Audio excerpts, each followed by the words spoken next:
Hello students, class 12 mathematics.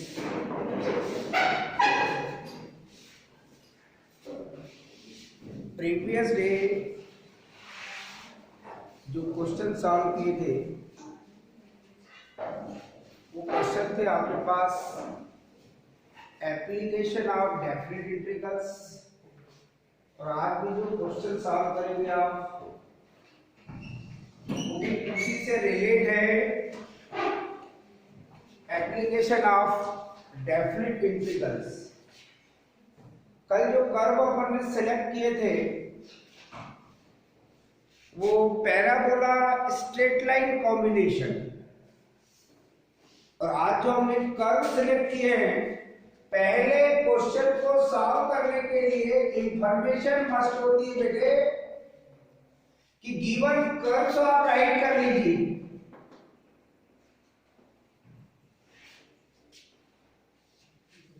और जैसे ही आप कर्व्स को राइट करेंगे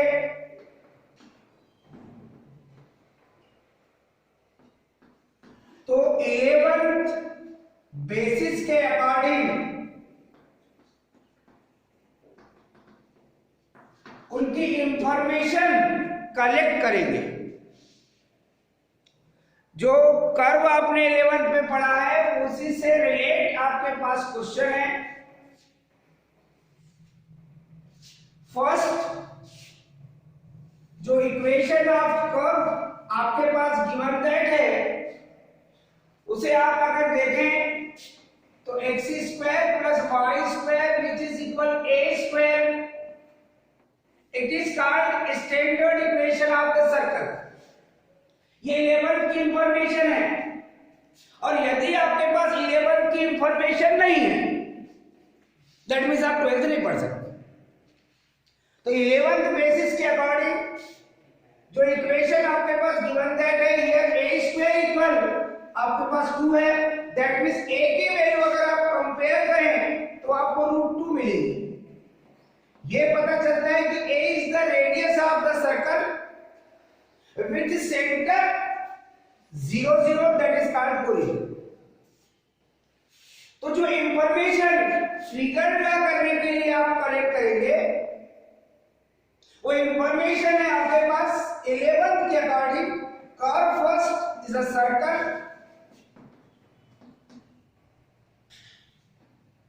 विच सेंटर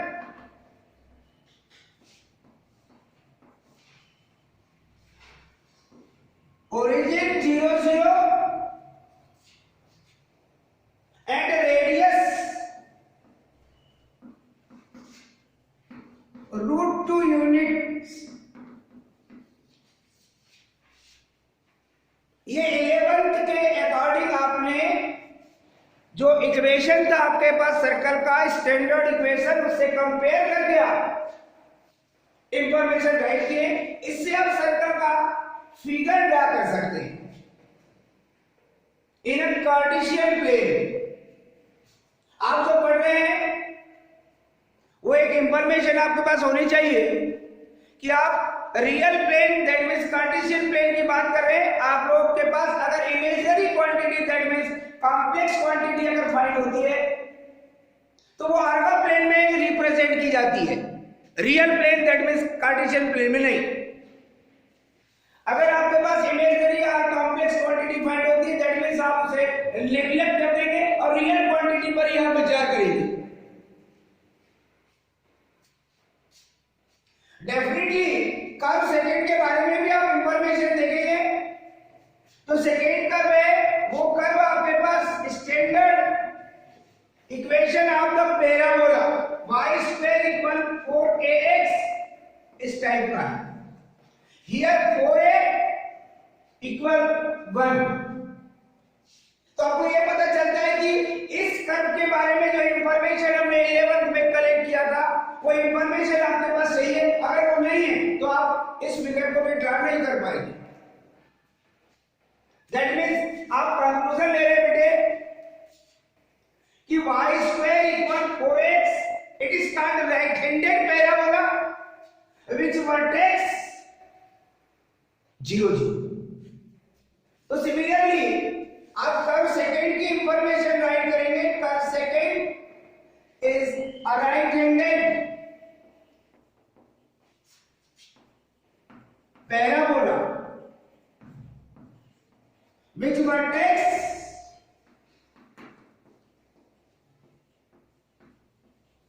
वही 0 0। जब ये इंफॉर्मेशन आपने कलेक्ट कर लिया है तो आपको इसके बाद यह आवश्यक है कि आप जब इनका फिगर डायग्राम ड्रा करेंगे तो आप कर्व फर्स्ट और कर्व सेकेंड के लिए पॉइंट्स ऑफ इंटरसेक्शन चाहिए। तो पॉइंट्स ऑफ इंटरसेक्शन के लिए या तो x की वैल्यू एलिमिनेट कीजिए या तो y की वैल्यू एलिमिनेट कीजिए। तो पॉइंट्स ऑफ इंटरसेक्शन आप फाइंड करेंगे। अब we find points of intersection.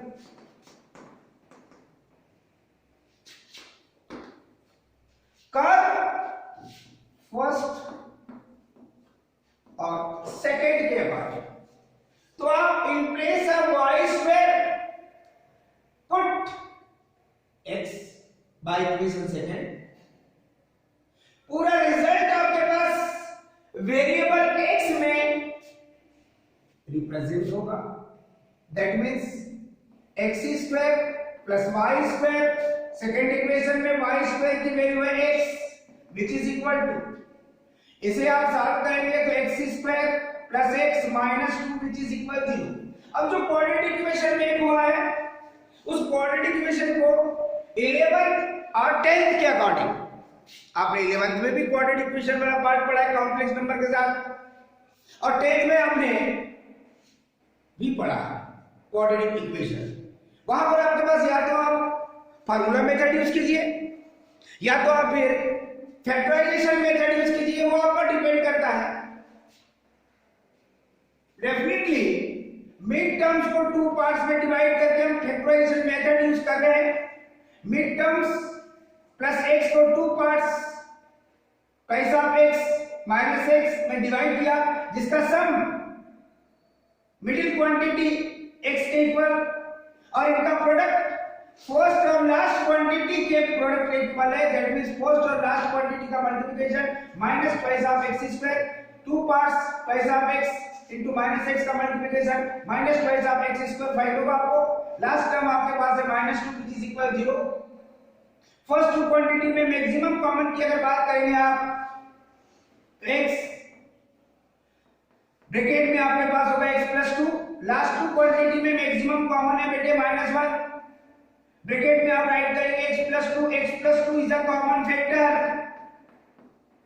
अगर bracket x minus 1 two quantity का प्रोडक्ट अगर 0 है तो आप कहते हैं कि आइदर फर्स्ट क्वांटिटी इक्वल 0 और second quantity equal 0। Clear? Definitely first quantity equal 0 तो x plus 2 equal 0 that means x की वैल्यू माइनस 2 और यदि सेकेंड क्वांटिटी इक्वल 0 है तो इसकी x की वैल्यू होगी आपके पास 1। दैट मींस x की 2 वैल्यूज आपने फाइंड किया है। सिमिलरली इक्वेशन नंबर सेकंड के अकॉर्डिंग यदि आप चलते हैं तो यहां लिखा है बेटे y स्क्वायर और x की वैल्यू अगर फर्स्ट क्वांटिटी आप -2 पुट करते हैं और सेकेंड सिचुएशन में अगर आप 1 पुट करते हैं और कैलकुलेशन करते हैं तो y की वैल्यू प्लस माइनस ये माइनस रूट -2 फाइंड होगा और अगर इसे सॉल्व करते हैं आप तो y की value plus minus root 1 find होगी। डेफिनेटली y की वैल्यू प्लस माइनस इसे आप 2 रूट के अकॉर्डिंग रूट 2 इंटू -1 में ब्रेक कर सकते हैं, रूट 2 इंटू रूट -1 में ब्रेक कर सकते हैं। आपको पता है कि रूट 2 और रूट -1 की वैल्यू 11 के अकॉर्डिंग स्मॉल आई जिसे आप आयोटा कहते हैं उससे रिप्रेजेंट करते हैं। आयोटा से कनेक्ट क्वांटिटी को आप कहते हैं इमेजिनरी क्वांटिटी। यानी आपके पास रियल क्वांटिटी यहाँ फाइंड नहीं हुई है। ये आपके पास जब x की वैल्यू आपके पास -2 है तो y की 2 वैल्यूज फाइंड हुई है मगर इमेजिनरी फाइंड हुई है। और आप पढ़ रहे हैं रियल क्वांटिटी के लिए, दैट मींस रियल क्वांटिटी के लिए आप सेकंड वैल्यू की ओर चलेंगे बेटे, तो y की वैल्यू ±√1 की वैल्यू आपको मिलेगी 1। आपने कंक्लूजन ये फाइंड किया रियल क्वांटिटी के लिए इस क्वांटिटी को आप करेंगे निग्लेक्ट, और रियल क्वांटिटी पर अगर आप सोचेंगे तो x की वैल्यू अगर आपके पास 1 है तो y की एक वैल्यू आपके पास 1, तो 1 फर्स्ट पॉइंट ऑफ इंटरसेक्शन, और सेकंड जब x की वैल्यू 1 है तो अदर वैल्यू y की आपके पास -1। यानी पॉइंट्स ऑफ इंटरसेक्शन आपने फाइंड किया है कर्व फर्स्ट और सेकंड के लिए, जो कि रियल पॉइंट्स ऑफ इंटरसेक्शन है। ये जो क्वांटिटी आयोटा से कनेक्ट आपको फाइंड हुई है x = -2 के अकॉर्डिंग, ये इमेजिनरी क्वांटिटी है, और इस क्वांटिटी को आप आल्फा प्लेन में रिप्रेजेंट करेंगे 11 के according. Real plane that means Cartesian plane में से आप रिप्रेजेंट नहीं कर सकते, हमें चाहिए रियल वैल्यूज। क्लियर? डेफिनेटली आप अब इसका फिगर ड्रा करेंगे। फिगर ड्रा करने के लिए मस्ट है कि आप उस सर्कल को ड्रा करेंगे जिसकी आपको आवश्यकता है। सर्कल का इक्वेशन आपके पास है, उस सर्कल की इंफॉर्मेशन आपके पास है। आप जो फिगर ड्रा कर रहे हैं सर्कल के लिए डेफिनेटली उसका सेंटर आपके पास 0 0 है, फर्स्ट इंफॉर्मेशन, और उसके रेडियस √2 यूनिट है। तो आप x axis y axis draw करेंगे।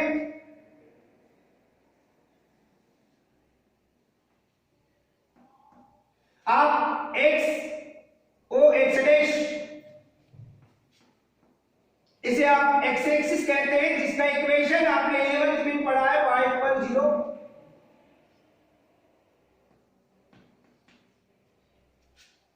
और y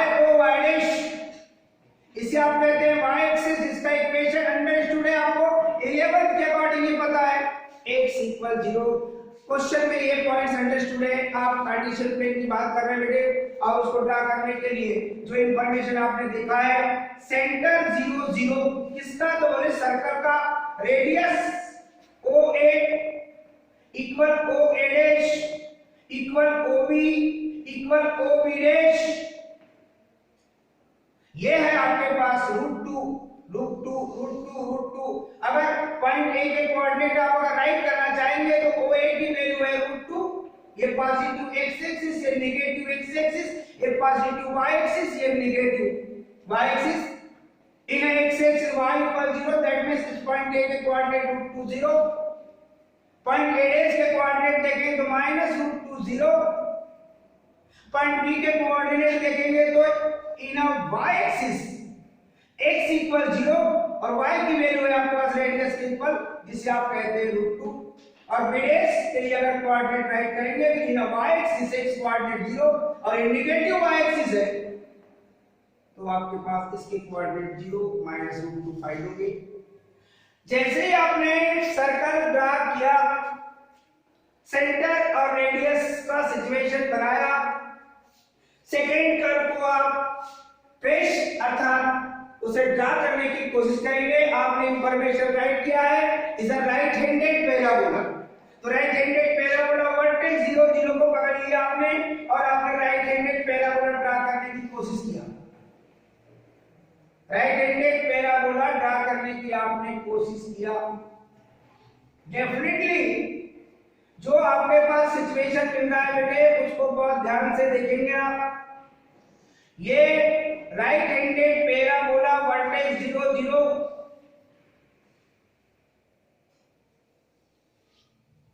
ये है points of intersection A B. ये पॉइंट्स आपके पास आपने रिप्रेजेंट कर लिया है, तो इसे कह दीजिए आप पॉइंट सी। आपने सेंटर को O कहा है, सेंटर को अगर सी कहें तो फिर अदर पॉइंट आपके पास आ जाएगा डी। ये पॉइंट ऑफ इंटरसेक्शन के अकॉर्डिंग सी के बाद ये आ गया पॉइंट आपके पास डी। एक लाइन ड्रा किया है पॉइंट्स ऑफ इंटरसेक्शन से अभी जो वाई एक्सिस के पैरेलल है। क्वेश्चन आपके पास 1 और मोर देन 1 क्वेश्चन एरिया से रिलेटेड एग्जाम में आना डेफिनेटली रहता है एप्लीकेशन ऑफ डेरिवेटिव्स में। अब सबसे इंपॉर्टेंट चीज आपके पास ये आती है कि पहले सिंगल कर्व का क्वेश्चन आएगा कि डबल कर्व का, ये डेफिनेटली होता। तो हमने सिंगल कर्व के काफी क्वेश्चन पढ़े, डबल कर्व के काफी पढ़े, उसमें हम अलग अलग कॉम्बिनेशन ले रहे। कल जो कॉम्बिनेशन लिया था हमने वो पैराबोला स्ट्रेट लाइन का कॉम्बिनेशन था, सर्कल और पैराबोला कॉम्बिनेशन हमने सिलेक्ट किया। ठीक है, डेफिनेटली आपके पास जो सिचुएशन मिल रहा है बेटे, आपने जो सिचुएशन देखा है यहां पर इस पॉइंट को आप कह देंगे M, perpendicular to X axis CD। Points of intersection से आपने जो लाइन ज्वाइन किया है वो है आपके पास y एक्सिस के पैरेलल। अगर आप देखेंगे तो यहाँ x कोऑर्डिनेट पॉइंट C को अगर आप प्लॉट करेंगे, ये C मान लीजिए, D मान लीजिए, तो C के कोऑर्डिनेट है आपके पास 1 1 और D के कोऑर्डिनेट है बेटे 1 -1। डेफिनेट है कि जो सिचुएशन आप देख रहे हैं और जो एरिया आपको फाइंड करना है, आपके पास है बाउंडेड इनक्लोज्ड, यानी कुल मिलाकर के कर्व फर्स्ट ये रहा आपके पास और ये रहा आपके पास कर्व सेकेंड। कर्व फर्स्ट और कर्व सेकेंड के बिटवीन जो एरिया है उसे फाइंड करना पड़ता है। क्वेश्चन में कहीं इनक्लोज्ड वर्ड रहेगा, कहीं आपके पास इंक्लाइंड वर्ड रहेगा, कहीं आपके पास बाउंडेड वर्ड रहेगा। मगर कैलकुलेशन के लिए आप जो सिलेक्शन लेते हैं, पहले आप देखेंगे कौन सा एरिया आपको फाइंड करना है, उस एरिया को आप सेलेक्ट कर लीजिए। कर्व फर्स्ट और कर्व सेकेंड के बिटवीन जो आपके पास कॉमन एरिया देख रहे हैं आप, उसको आप सेलेक्ट कर लीजिए। आप सेलेक्ट करने के बाद सोचिए कि अब हम उस एरिया को कैसे फाइंड करेंगे। ये एरिया आपको फाइंड करना है क्वेश्चन के अकॉर्डिंग, जिसको मैंने सेलेक्ट किया है। बहुत ध्यान से सिचुएशन को देखने के बाद हमें पता चलता है कि इस एरिया के सिलेक्शन के लिए अब हम चलेंगे रिक्वायर्ड एरिया के लिए। ये इंफॉर्मेशन की अब हमको आवश्यकता नहीं। कर्व फर्स्ट कर्व सेकंड की इंफॉर्मेशन राइट करने के बाद सेकेंड वर्क होता है कि पॉइंट्स ऑफ इंटरसेक्शन आप फाइंड करते हैं, और जैसे ही आपको पॉइंट्स ऑफ इंटरसेक्शन फाइंड हो गए तो आप उस इंफॉर्मेशन को वेरिएबल के अकॉर्डिंग राइट किए, उससे आप डायग्राम ड्रा करते हैं। सर्कल है तो सर्कल का सेंटर देखेंगे आप, उसकी रेडियस देखेंगे, उसके बाद सेकेंड कर्व जो इंफॉर्मेशन दी है क्वेश्चन में या लेवल के अकॉर्डिंग आपने जो राइट किया है उस इंफॉर्मेशन के अकॉर्डिंग आप सेकेंड कर्व को भी ड्रा करेंगे, दैट मींस टेस्ट करेंगे। और कॉमन एरिया को सिलेक्ट करने के बाद आप रिक्वायर्ड एरिया की ओर जब बढ़ेंगे तो आप देखेंगे कि ये जो लाइन ड्रा की है आपने पॉइंट सी और पॉइंट डी जो एक्स एक्सिस के परपेंडिकुलर है, इसका अगर इक्वेशन आप लिखेंगे, यहाँ आपको पता है कि ये पॉइंट सी का एक्स कोऑर्डिनेट है आपके पास 1, ये वाई एक्सिस के पैरेलल लाइन है जिसका इक्वेशन होगा आपके पास x = 1। एक लाइन और ड्रा करेंगे बेटे आप, ये लाइन होगी आपके पास पॉइंट ए से passes through and Y axis के पैरेलल, y एक्सिस के पैरेलल और पॉइंट ए जो कि आपके पास सर्कल पर लाई कर रहा है, उस पॉइंट से जब ये लाइन ड्रा करेंगे तो आप देख रहे हैं कि x कोऑर्डिनेट आपके पास √2 है, दैट मींस ये लाइन y एक्सिस के पैरेलल है, जिसका इक्वेशन 11 के अकॉर्डिंग आप देखेंगे तो आपको मिलेगा x = √2। तो एरिया फाइंड करना है वो ऑब्जर्वेशन में आपके पास है। इस एरिया के लिए आप इस कर्व पर जो सिचुएशन लेकर चल रहे हैं, ये टोटल एरिया आपको फाइंड करना है। अगर आप देखिए जो एरिया आप यहां देख रहे हैं x = 0 बिटवीन x = 1 और विद x एक्सिस, ये जो एरिया देख रहे हैं आप, सेम एरिया आपके पास ये फर्स्ट क्वाड्रेंट में है, ये आपके पास फोर्थ क्वाड्रेंट में है, और ये जिस कर्व के अकॉर्डिंग है वो कर्व है आपका सेकंड, जिसे कहे हैं आपने राइट एंगल पैराबोला। ये सिचुएशन देखना पड़ता है। x = 0 बिटवीन x = 1, इस एरिया को अगर आप डबल कर दें तो आपको टोटल एरिया फाइंड हो जाएगा। दूसरी इंफॉर्मेशन आपके पास ये रहती है कि जो इसके आगे चलते हैं x equal 1 between x equal √2, x equal 1 between x equal √2। जो एरिया आप देख रहे हैं वो इस एरिया की बात कर रहे हैं। ये जितना एरिया आपके पास है सिमिलर, ये फर्स्ट क्वाड्रेंट में और ये एरिया आपके पास में फोर्थ क्वाड्रेंट में, जितना एरिया आपके पास है फर्स्ट क्वाड्रेंट में उतना एरिया आपके पास में ये फोर्थ क्वाड्रेंट में है। और डेफिनेटली ये एरिया जिस कर्व के अकॉर्डिंग है वो कर्व आप देख रहे हैं कि ये कर्व कौन सा है, तो बोले सर्कल, और सर्कल को आपने क्या कहा है, तो बोले कर्व बस। कल हमने जो सिचुएशन लिया था उसमें जो डायग्राम के अकॉर्डिंग सिचुएशन बना था तो उसमें आप लिख रहे थे y1 माइनस y2। क्यों लिख रहे थे? क्योंकि डायग्राम का सिचुएशन था। आज जो एरिया यहां पर चूज करेंगे रिक्वायर्ड एरिया,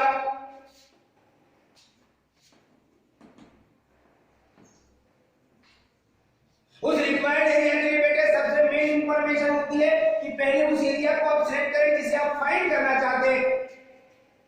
एरिया, इस एरिया की बात कर रहे हैं हम OMC। अगर कोई पॉइंट यहां लेना चाहते हैं तो आप दे दीजिए E, क्योंकि आपको उस बाउंडेड एरिया को देखना है तो आप लिखेंगे एरिया OMC E और O, ये बाउंडेड हो गया। इस एरिया को आपने राइट कर दिया और जितना एरिया आपके पास ये है सिमिलर एरिया आपके पास है फोर्थ क्वाड्रेंट में है, तो इसको आप डबल करते हैं तब टोटल आपके पास ये एरिया फाइंड हो जाता है। और उसके बाद आप आगे चलेंगे तो फिर प्लस, क्योंकि ये भी एरिया आपको फाइंड करना है। इतना एरिया देखिए इसमें ये एडेड होगा, तो इस एरिया को अगर आप देखेंगे तो M एरिया, M फिर A, और यहां पर एक कर्व का कोई और पॉइंट दे दो जिसको आप कह सकते हैं F। यहां चले आप F और फिर आप F से आगे बढ़े तो पॉइंट मिलेगा आपको ये C, और C से आप नीचे फिर चलेंगे तो आपको पॉइंट मिलेगा M। जहां से स्टार्ट वहीं पर एंड होने के बाद आप इस एरिया की बात कर रहे हैं और जितना एरिया ये फर्स्ट क्वाड्रेंट में उतना ही एरिया आपके पास ये फोर्थ क्वाड्रेंट में, दैट मींस इसका आप कर देंगे अगेन डबल, तो आपको एक टोटल एरिया फाइंड हो जाएगा क्योंकि सेम एरिया है।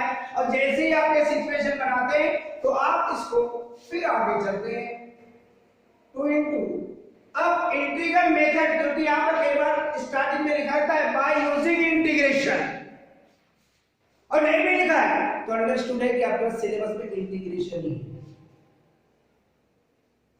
लिख दिया तो आपने बेस्ट किया। बाय इंटीग्रेशन मेथड ऐसे वर्ड्स का यूज करता है, तो definitely to as it is आपने राइट किया। जिस एरिया की आप बात कर रहे हैं वो एरिया आपके पास OMCEO,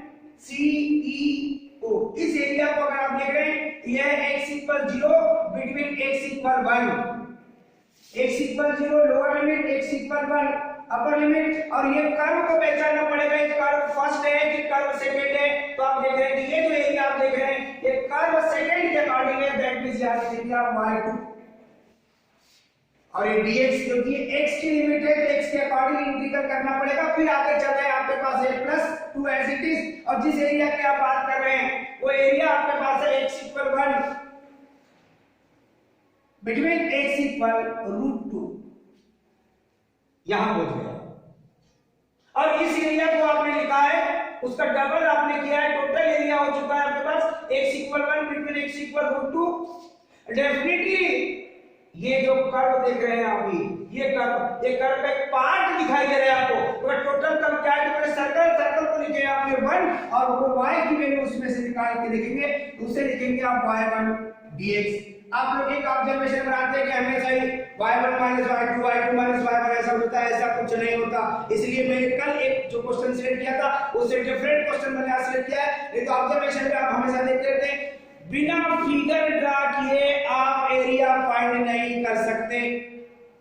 आप लिख के रख लो, सिंगल कर्व के क्वेश्चन में कभी कभी अपन बिना फिगर ड्रा के बना लेते हैं तो एक बात अलग है, मगर फिगर ड्रा करने के बाद ही आपको फुल ऑब्जर्वेशन मिलता है कि डेफिनेटली आपको कौन सा एरिया फाइंड करना है। आपने जो सिचुएशन बनाया है कर्व फर्स्ट आपने देखा है, और कर्व फर्स्ट के लिए जो इक्वेशन इक्वेशन था आपके पास वो ये इक्वेशन था, X square plus Y square which is equal to, और कर्व सेकंड के लिए जो इंफॉर्मेशन आपके पास थी वो थी आपके पास वाई स्क्वायर इक्वल एक्स। इससे आप वाई की वैल्यू अगर फाइंड करेंगे, हमें पॉजिटिव वैल्यू की आवश्यकता है और वो है आपके पास y इक्वल रूट एक्स, और इससे अगर आप y की वैल्यू फाइंड करेंगे तो y square equal twice 2 minus x square मिलेगा। That means square root find करने के बाद आपको मिलेगा 2 माइनस एक्स स्क्वायर। ये कर्व फर्स्ट के लिए तो ये y1 होगा, ये कर्व सेकंड के लिए तो ये y2 होगा। पहले आपने लिखा है y2, तो यहां से आप वैल्यू पुट करेंगे दैट मींस 2। अब आप देखेंगे इंटीग्रल की लिमिट 0 अप टू 1, y2 की वैल्यू है आपके पास रूट x, ये dx फिर plus 2 as it is integral 1 up to root 2 y1 that means curve first से y की वैल्यू, और इसे लिखेंगे आप रूट 2 माइनस एक्स स्क्वायर और ये dx। देखो एक क्वेश्चन ऐसे कई क्वेश्चनों का कॉम्बिनेशन बनाता है। अभी आपने पैराबोला और सर्कल कॉम्बिनेशन लिया है, जब सर्कल के साथ एक अदर सर्कल का कॉम्बिनेशन लेंगे, पैराबोला के साथ पैराबोला का कॉम्बिनेशन लेते हैं, तो आपको यह सोचना पड़ता है कि आपके पास 11 की क्या इंफॉर्मेशन है। क्वेश्चन का स्टैंडर्ड धीरे धीरे बढ़ते जाता है। पहले स्टार्टिंग में बहुत सिंपल क्वेश्चन, फिर उससे थोड़ा हाई, फिर उससे हाई, और लास्ट में जब क्वेश्चन फंसते हैं, वो बनने वाले क्वेश्चन को अगर हम देखते हैं तो ऐसा लगता है कि अगर हम स्टार्टिंग में ऐसे बनाते तो हमको समझ नहीं आता। कल एक स्टूडेंट मेरे पास आया था, क्या होता है कि आपके पास आपका लॉजिक कितना है, आपका बेस कितना स्ट्रांग है लेवल का, और जो बात आप कह रहे हैं वो कितना ध्यान से सुन रहे हैं, उसको अगर ध्यान से सुन रहे हैं और पूरा ऑब्जर्वेशन आपको समझ आता है, तो इसी को प्रैक्टिकली कोई अदर क्वेश्चन मिलता है, और जब उस पर आप प्रैक्टिकली इसको ट्राई करते हैं और आप कंक्लूजन लेकर कैलकुलेशन करके लास्ट में अगर फाइनली एग्जैक्ट आंसर लाते हैं तो आपको लगता है कि आपको समझ आया, और आप नहीं ला सकते दैट मींस आपको समझ नहीं आया। तो आपके पास 11 का बेस कितना है, आपने यहां पर हर क्षण देखा मैं 11 को लेकर चल रहा था, विदाउट 11 का 12 इस क्वेश्चन को सॉल्व नहीं कर सकते। डेफिनेटली अब इंटीग्रल ही बचा है, बाकी जहां तक का सिचुएशन आपने देखा था वो तो आपके पास क्लियर कट था। 2 एज इट इज, इस रूट x की मीनिंग होती है x रेज़ टू हाफ, और x raise to half that means x raise to n type का function, x raise to n+1 upon n+1, n की value है half, half plus 1 that means 3/2, और upon में भी आएगा आपके पास 3/2, लोअर लिमिट 0 अपर लिमिट 1 और ये प्लस।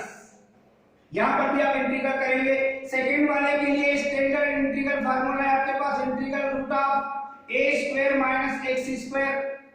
इसका जब इंटीग्रल करते हैं यहां तो आपको फार्मूला मिलता है 1/2 x root a² minus x² plus 1/2 a² sine inverse x upon a। अब ये फार्मूला जितना आपका जब आपने इसको पढ़ा है इंटीग्रल में, और इंटीग्रल में आपको ये फार्मूला ही लर्न नहीं है, तो आप कहां से एप्लीकेशन लगा पाएंगे, क्योंकि हम लोग धीरे धीरे, और कौन इंटरेस्ट से पढ़ता है, जिसको कुछ करना होता है वही इंटरेस्ट से पढ़ता है बेटे, और बाद में तो सब ऐसे टाइम पास करने के लिए अपना समय बिताते रहते हैं। तो उसका ध्यान रखें, आप जो भी समय मिला है आपको उसका भरपूर उपयोग करो। एक क्वेश्चन को एक बार पढ़ेंगे तो कम समझ आएगा, दोबारा पढ़ेंगे ज्यादा समझ आएगा। ये डेफिनेट होता है तो बार-बार हम एक ही क्वेश्चन नहीं पढ़ा सकते, मगर सिमिलर क्वेश्चन को आपको ट्राई करना है। इन प्लेस ऑफ a हियर √2, क्योंकि इसको आप 2 को लिख सकते हैं √2 का स्क्वायर, √a² माइनस x² के अकॉर्डिंग जब इसको आप इंटीग्रेट करेंगे बेटे तो x √a² दैट मींस √2 का स्क्वायर आपको 2 माइनस x², या यहां चले गए और शुरू में आपके पास ये 1/2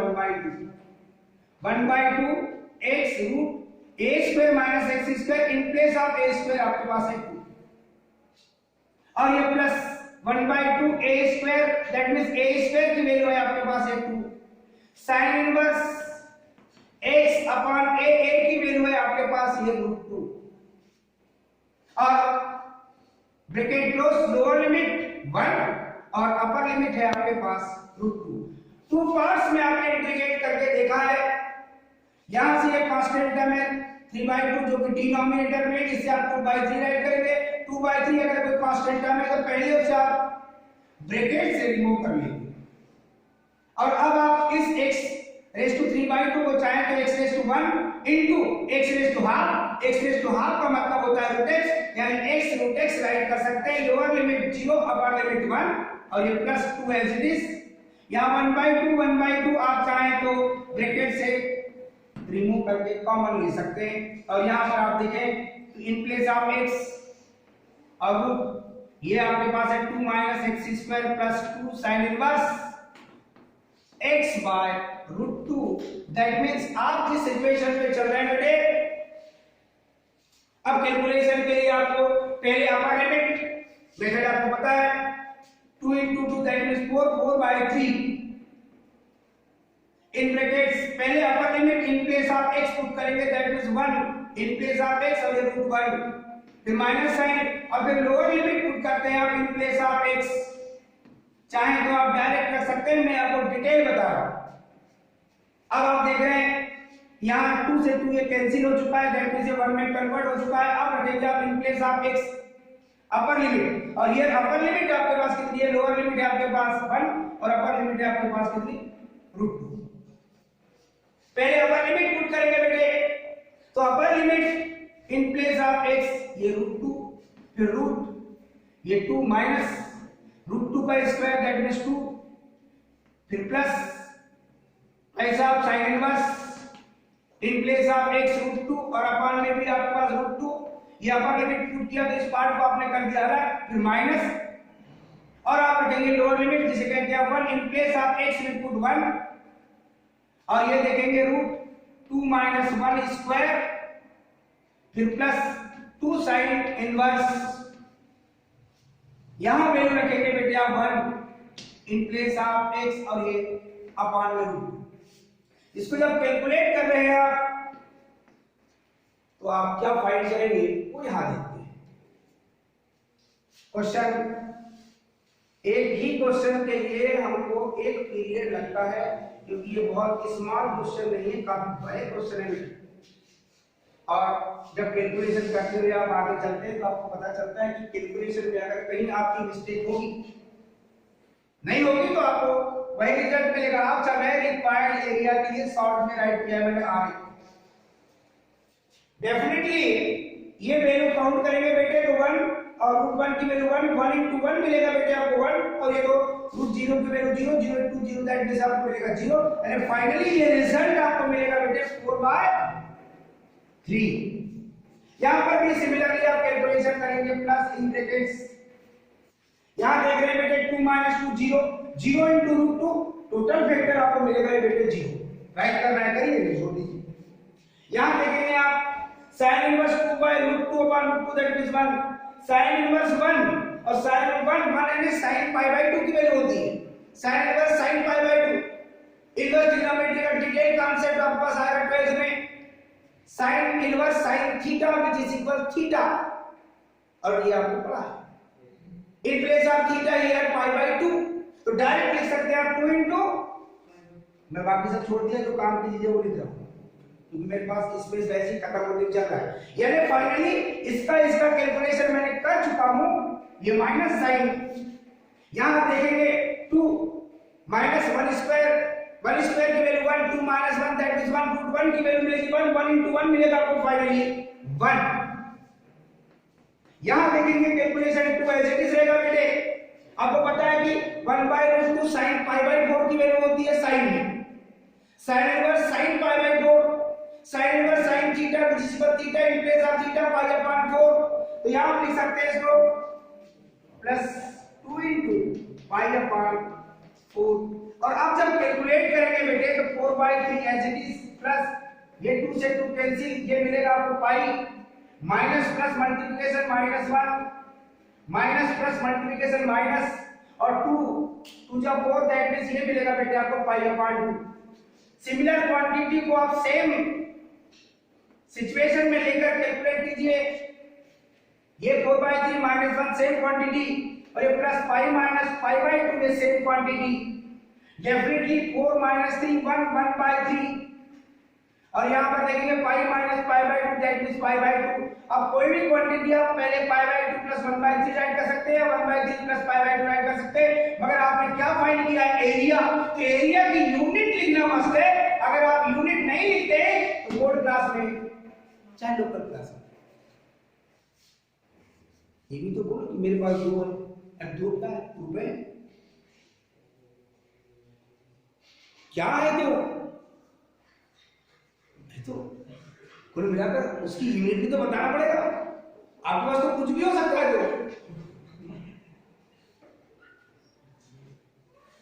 तो उस चीज से बचने के लिए हम उसकी यूनिट लिखते हैं और यूनिट पर मान लीजिए 5 मार्क्स का क्वेश्चन है, आप यूनिट लिखना भूल गए, 1 मार्क्स आपके डिक्रीज हो जाएंगे। आप कह नहीं सकते क्योंकि वहां पर आपका जो एक आंसर शीट बनी होती है उसमें सब लिखा होता है, उसमें यूनिट नहीं लिखा गया तो कितने मार्किंग आपकी डिक्रीज होगी वो भी राइट रहता है। स्टेप बाय स्टेप आपकी मार्किंग होती है। और आपने फाइनली डिटेल सम किया है। जो मैंने एक क्वेश्चन आपको बताया इसलिए नहीं बताया कि आप इसको लेक्चर पे इसको पढ़ करके देखेंगे, एक क्वेश्चन आपके एग्जाम में आएगा। आपको सिमिलर क्वेश्चन आपके बुक में कोई भी मिलता है डबल कर्व से कनेक्ट, अब वो किसका कॉम्बिनेशन है आपको पता नहीं, वो सॉल्व करने की करना चाहिए कोशिश। और जहां प्रॉब्लम जाती है तो उसके लिए फिर आप लोग उन्हीं से संपर्क करते हैं जो उसके बारे में जानते हैं। थैंक्स।